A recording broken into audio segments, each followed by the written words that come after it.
la fuerza núcleo de la sociedad, son la fuerza impulsora del mundo. Sin trabajo no es posible el desarrollo de los pueblos y sin trabajadores no es posible que el trabajo tampoco se desarrolle. Entonces, rendirle homenaje no es cuestión de un día, no es cuestión de una fecha, como eso es un simbolismo. Pues nosotros estamos aquí analizando con un experto del sindicalismo dominicano, un profesor a nivel universitario, a nivel de seminario, a nivel del colegio de periodistas, porque es una persona completa en términos, y un luchador forjado en el exilio dominicano y en también, la seguridad social. y un experto en la seguridad social hoy en día, que es el tema más relevante dentro del sistema social de un país. Pero bien, sobre seguridad social ya tendremos oportunidad de conversar.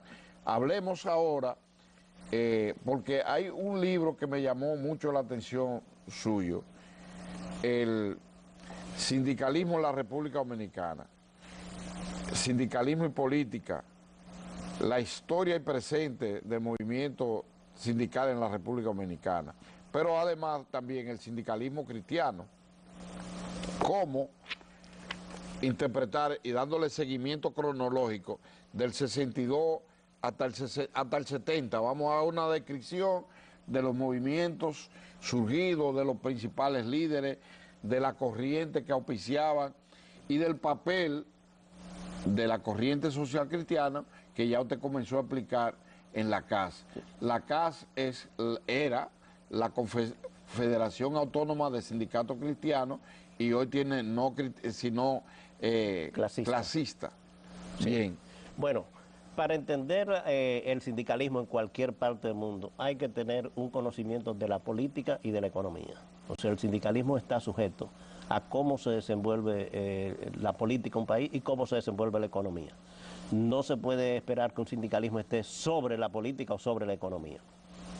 Y los vaivenes políticos que ha dado nuestro país se han reflejado en la clase trabajadora. Quiere decir, nosotros hemos tenido golpe de Estado, hemos tenido dictadura, hemos tenido militar, hemos tenido dos gobiernos en uno, hemos tenido democracia, hemos tenido todos los sistemas. Y en todo eso el sindicalismo ha podido sobrevivir.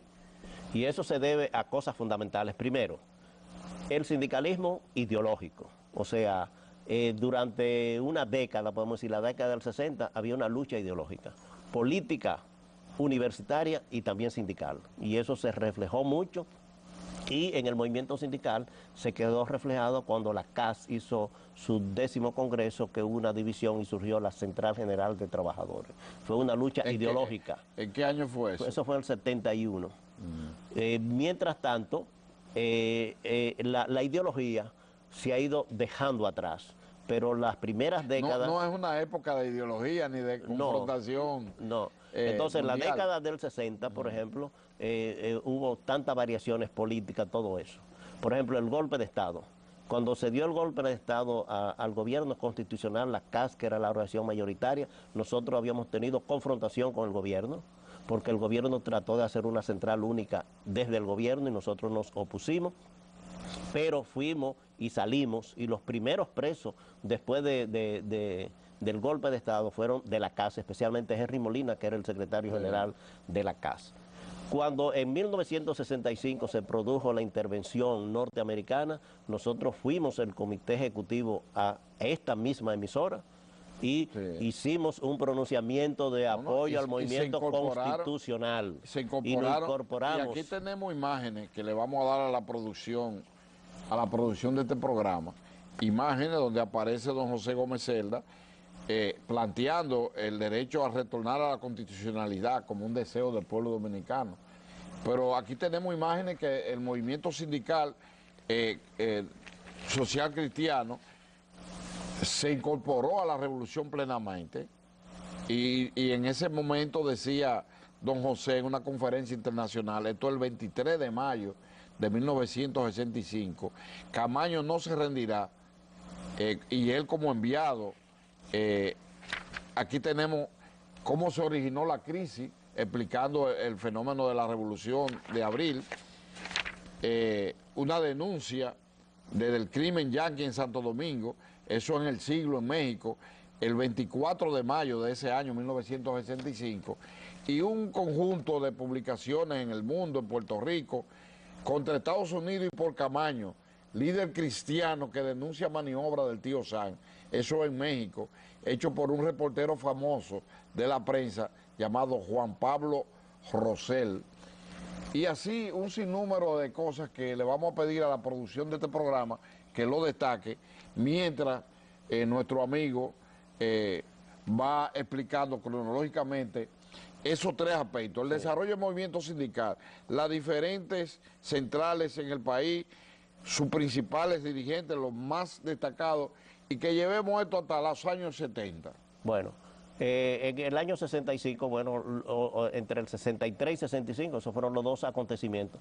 Por eso yo dije, hay que entender la política para poder entender el sindicalismo. Y la economía. Y la economía. Entonces, esos fueron acontecimientos políticos, no fueron sindicales. Ni el golpe de Estado ni la intervención fueron sindicales.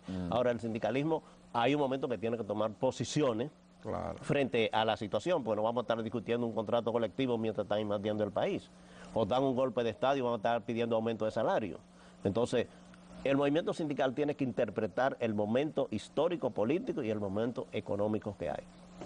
¿Qué pasó con...? ¿Fue la única organización? No, se crearon varias organizaciones. Conatral era una organización auspiciada con todos los recursos de la Embajada Norteamericana. Sin embargo, por haber apoyado públicamente la intervención de los norteamericanos, y el golpe de Estado, perdió la credibilidad. La credibilidad y el respaldo de los trabajadores. Y se quedaron y desaparecieron. Entonces, después se han creado otras organizaciones como Pero en ese momento ahí había un sector que usted hablaba de que la izquierda no tenía como incidencia, pero por ejemplo, el sindicato más poderoso era el sindicato de trabajadores portuarios, y también estaban lo de la caña en La Romana, fue el más poderoso, que ahí desaparecieron después a Guido Gil, que era el asesor. ¿Qué corriente dominaba en ese entonces ese entorno? Bueno, por ejemplo, en el año 65, las organizaciones que apoyamos el movimiento constitucional eran la CAS, Cecitrado, Fonsa de Citrado, que estaba Julio de Peña Valdés, Una Chocín y el sindicato de Una Poasi. Chocín era dirigido por el PRD. Por el PRD. ¿Y Poasi? Y Poasi estaba ahí, el Indio, y estaba Barbarín, había muchos dirigentes. O sea, esas cuatro organizaciones éramos los representantes de los trabajadores del movimiento constitucionalista y teníamos un programa diario que se llamaba Justicia Social, que lo hacíamos entre la CAS y Fonsa de Citrado. Unidos. Entonces, ha habido momentos que ha habido unidad. Ahora, los grandes sindicatos que existieron, como el sindicato del Central Romana, el sindicato telefónico, el sindicato de Citracode, todo eso vino una política selectiva y lo fueron desapareciendo de parte de los gobiernos y de parte de los empleadores. Y todos esos sindicatos grandes fueron cayendo. Pero de parte de los gobiernos, estamos hablando entonces de los 12 años. Bueno. De gobierno de los 12 años. De los 12 años de Balaguer, entonces.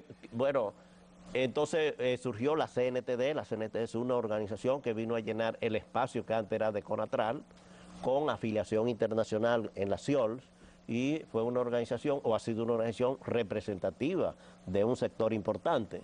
Después vino la división de la CAS y la CGT, y la CGT pasó a ocupar por primera vez los grupos de izquierda, tener un frente sindical, que fue porque antes no habían podido tener un frente sindical, y por eso la CGT recibió todo el apoyo de todos los partidos de izquierda, nacional e internacionalmente. La Central General de Trabajadores, dirigida entonces ¿por quién? Por Francisco Santos, primero, había sido de la CAS. Ahí estaba Francisco Santos, y estaba Julio de Peña Valdés, estaba Nelsia Marmolejo, estaba Eugenio Pérez Cepeda, que habían sido, excepto Julito, habían sido todos de la CAS.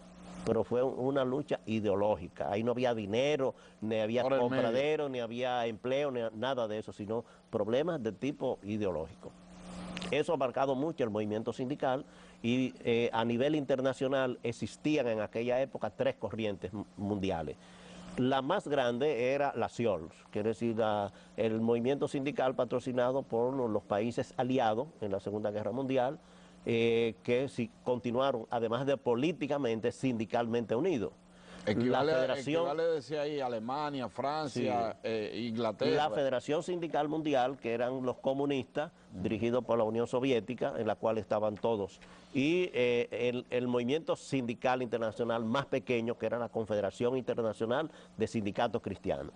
Entonces, eso en América Latina estaba también así, y en la República Dominicana había. Entonces, la CAS pasó a ocupar el puesto internacional del sindicalismo cristiano, la CNTD ocupó lo del sindicalismo norteamericano, podemos decir, y la CGT lo del sindicalismo del internacional comunista. Y así estaban divididos. Después, al pasar y transcurrir el tiempo, a la desaparición de la influencia de la Federación Sindical Mundial en el mundo de socialista, por la caída política, porque por eso hay que entender la política, claro. Entonces el mundo sindical se convirtió en dos fuerzas y ahora en una sola fuerza.